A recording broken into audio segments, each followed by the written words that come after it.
barcelonés Javier Barreicoa es profesor titular de Ciencia Política y Sociología en la Universidad Abat Oliba de Barcelona y en la editorial Almuzara acaba de publicar un ensayo titulado «Eso no estaba en mi libro de Historia del Carlismo». Javier Barreicoa, muy buenos días. Muy buenos días, ¿cómo estamos? Leído su libro, deduzco mal si afirmo que usted personalmente es carlista, tradicionalista. El relato que usted hace es extraordinariamente afín, como mínimo, con los carlistas y abiertamente antiliberal. Pues sí, bueno, es un libro apologético planteado como un libro iniciático en estos temas del carlismo y del tradicionalismo para gente que no lo conozca, ¿no? Claramente desde el principio ya se dice que es un libro, o al menos se deja entender claramente que se posiciona para intentar explicar y justificar la existencia del carlismo, ¿no? No sé si explicar, pero de luego justificar con toda seguridad. Sí, sí, pero digamos por un tema de justicia, porque durante muchísimo tiempo la bibliografía sobre el tema del carlismo siempre ha estado escrita desde el ámbito liberal. Se han repetido muchos estereotipos, muchos tópicos, o muchas veces ha quedado reducida simplemente a una lectura de guerras, ¿no?, civiles, y faltaba como un enmarcarlo dentro de la propia historia de España. Lo cierto es que en los últimos meses no son pocos los analistas, también los historiadores, que han subrayado que el mapa actual del independentismo en Cataluña, por ejemplo, coincide bastante con el mapa de lo que fueron los carlistas en Cataluña. Bueno, hay algo de verdad y algo de erróneo. Por ejemplo, zonas que tradicionalmente eran carlistas, en las ciudades que actualmente gobierna o tiene mucha fuerza la CUP, por ejemplo, como Berga o como Ripoll, los votos de Berga y Ripoll pertenecen a los hijos de los inmigrantes de las minas que subieron a los Pirineos durante el franquismo, ¿no? También durante el siglo XIX estas poblaciones eran constantemente atacadas desde las zonas rurales porque las poblaciones eran liberales, ¿no? Entonces el problema no es ese, sino esencialmente que la transformación del carlismo o las zonas carlistas en zonas actualmente separatistas se debió a estrategias de los gobiernos liberales, como pasó en el País Vasco, que financiaron el nacionalismo, o concretamente en Cataluña se apoyó radicalmente pues un tipo de sacerdocio nuevo que eran los sacerdotes y obispos catalanistas, para ir desplazando la fuerza del clero carlista. Y este desplazamiento es el que explica, digamos, esta correlación de mapas. Creo, en cualquier caso, que la coincidencia de esos dos mapas, discutible sin duda, pero con una parte de verdad, creo que innegable. No sería sorprendente porque, además de una cierta coincidencia en defensa de las tradiciones, los carlistas siempre han sido, sobre todo, leales a sus propias convicciones católicas. En ellos sí que se encarna aquello de mejor una España rota que una España roja, ¿no? Sí, en ese sentido no se niega, ¿no?, la mayor. En cualquier caso, siempre que compareció públicamente el carlismo en la historia de España fue para formar parte de uno de los bandos de guerras civiles. Sí. O sea, una acción siempre violenta. Bueno, el tema es quién provoca la violencia, ¿no? O sea, el carlismo no surge, mejor dicho, como una accidentalidad legitimista que está provocada por una serie de ilegalidades al anular la ley semisálica sin contar con las Cortes. Pero esto, claro, evidentemente es un accidente histórico en el que está representando que hay dos Españas, una lucha de dos concepciones de España que ya arrastra desde la Guerra de Independencia y mucho antes, ¿no? La disputa por la legitimidad en el trono ha sido una cuestión que ha atravesado la historia europea. La novedad es que eso ocurría pues en la Edad Media y en la Edad Moderna, pocas veces en la Edad Contemporánea.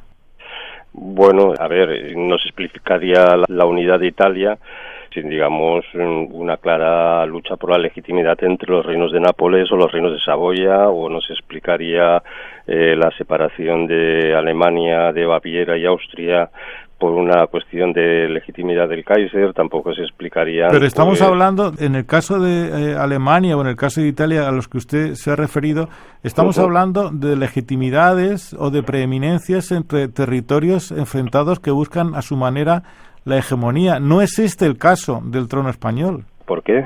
Porque no es un problema de territorios enfrentados, sino una lucha por ocupar el único trono, el del Reino de España. Bueno, También podemos contemplar, y nos precisamente de la Edad Media, todas las luchas ya jacobitas en Inglaterra, y estaríamos también ante... Muy anteriores al siglo XIX. Sí. Concretamente 200 años antes. Sí, pero no entiendo el problema del tiempo. Hombre, la evolución claramente plantea históricamente problemas y soluciones distintas según la época, ¿no? Es que yo recuerdo en España había más de 5 reinos en la Edad Media. O sea exacto. Entonces, y había luchas intensas por los propios reinos. Claro, parece propio de su época. Eso es lo que ocurría en toda Europa. Pero, en aquel momento, no luego. Estamos también hablando del conflicto del miguelismo en esa misma época del siglo XIX en Portugal.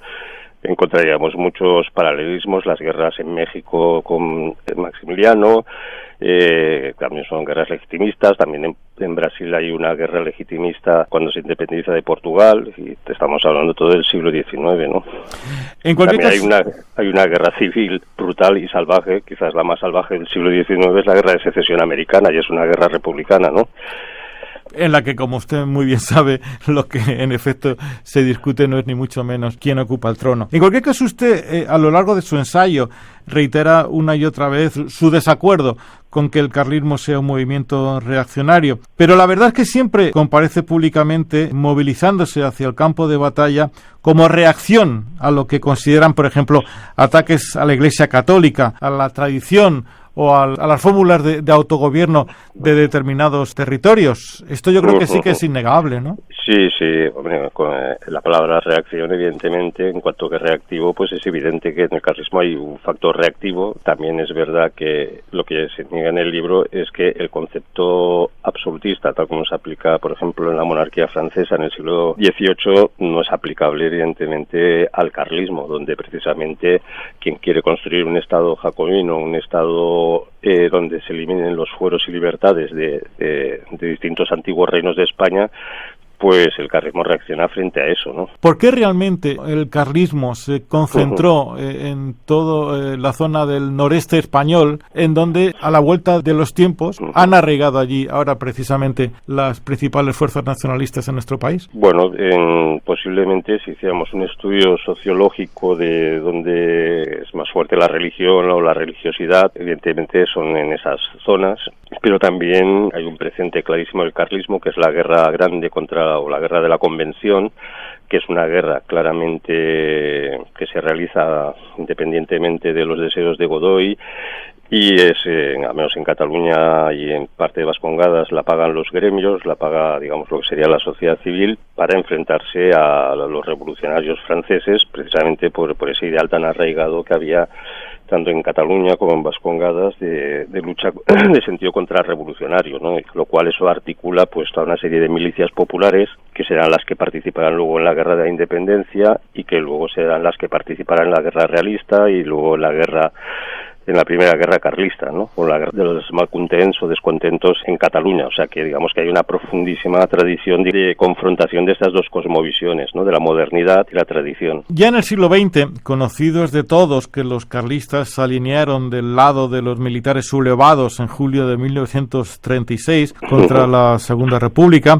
Aunque los historiadores no han dado gran importancia a la aportación militar de los carlistas, usted afirma que sin su participación la guerra civil en España hubiera sido realmente muy distinta. ¿Qué quiere decir? Pues sí, es precisamente el lanzamiento en Navarra y las fuerzas con las que dispone el general Mola con las que se posibilita abrir, o mejor dicho, cerrar el frente del norte, a pesar de que en la batalla de Brunete pues intentan descongestionar conflictos del norte. Tienen que bajar tercios de requetés para frenar la ofensiva de Brunete, porque de la noche a la mañana pues aparecen primero 8.000 y después hasta 15.000 y luego ya 20.000 requetés de las brigadas navarras.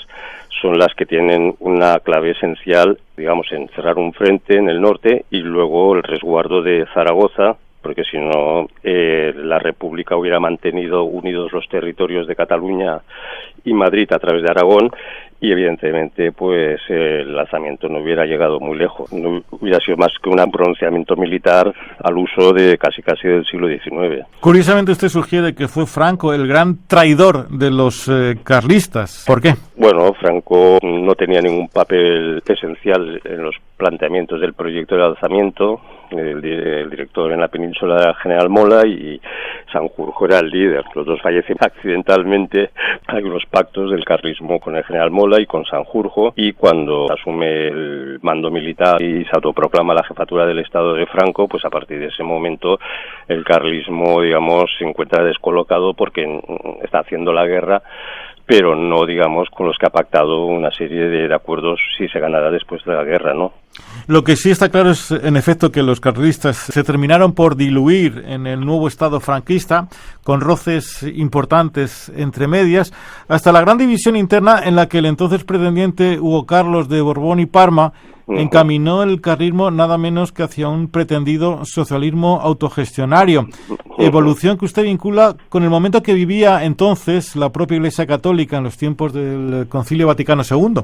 Sí, a ver, Carlos Hugo, o mejor dicho Hugo Carlos, porque su nombre era Hugo Carlos, aunque luego se cambió el orden para ganarse las simpatías de más carlistas. Pues Carlos Hugo, Franco supo jugar con él y con la familia Borbón Parma, tenía ciertas ilusiones de que podría aspirar a la trono, pero Franco juega muy bien sus cartas y cuando ya se lo desvela, pues eso crea una frustración brutal en Carlos Hugo, que le lleva, coincidiendo con esa transformación de la Iglesia, además su conciliario, un sacerdote, un jesuita muy conocido aquí en Barcelona, el padre Juncosa, hacer el acompañamiento en esa transformación ideológica, que además coincide perfectamente, que es la gran transformación de la acción católica, de ser un movimiento próximo al nacionalcatolicismo de Franco, de la noche a la mañana, por obra y milagro del Vaticano II, pues se convierte en un movimiento que da lugar a los cristianos de base, cristianos por el socialismo, y el carlismo se deja arrastrar, una parte del carlismo, por ese ambiente, sí.